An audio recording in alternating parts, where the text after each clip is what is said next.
Can, could, and able to all express ability, but they function differently depending on the context. Using the wrong one often results in a sentence that is grammatically incorrect or confusing. Let's start with the everyday default, can. We use it to talk about ability, possibility, or permission in the present tense. Looking at this textbook section, we see how straightforward this is. The rules in Section A show us standard present tense statements like, you can use mine, or can you speak any foreign languages?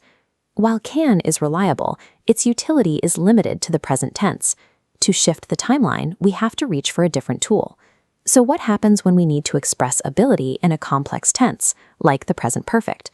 The word can lacks the grammatical flexibility to exist outside of the simple present and past. If you try to say, I haven't canned sleep recently, the sentence immediately breaks the rules. To fix this, we swap it for the phrase be able to.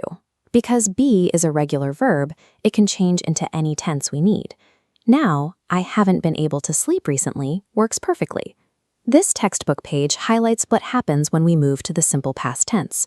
We use could as the direct past equivalent of can for broad general abilities, and especially with sensory verbs like see, hear, or smell.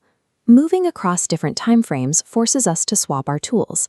We rely on able to for complex verb forms and could for broad past abilities. There is one crucial distinction to remember. We don't use could for every past tense action.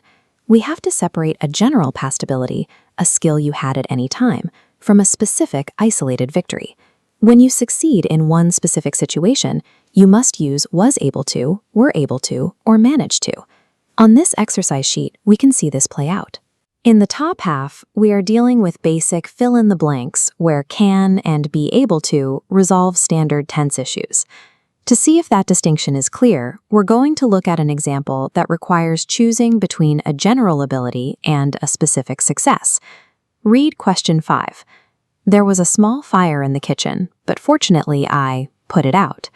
Pause the video and decide, does this require could or managed to? The correct answer is managed to. Putting out a fire is an isolated event you succeeded at, not a general ongoing ability. Recognizing that isolation is the key to choosing the right verb. Returning to the exercise page, let's look at questions 2 and 4.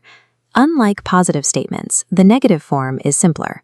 Couldn't is flexible. You can use it for both a general inability and a specific isolated failure. We can lock these rules into a single reference matrix. For the present, use can. For complex tenses, use be able to. In the past, use could for broad abilities and managed to for specific successes. Distinguishing between these forms makes your descriptions of ability and success more accurate across different time frames. Applying these distinctions consistently helps you maintain precision as you move forward in the 145-day challenge.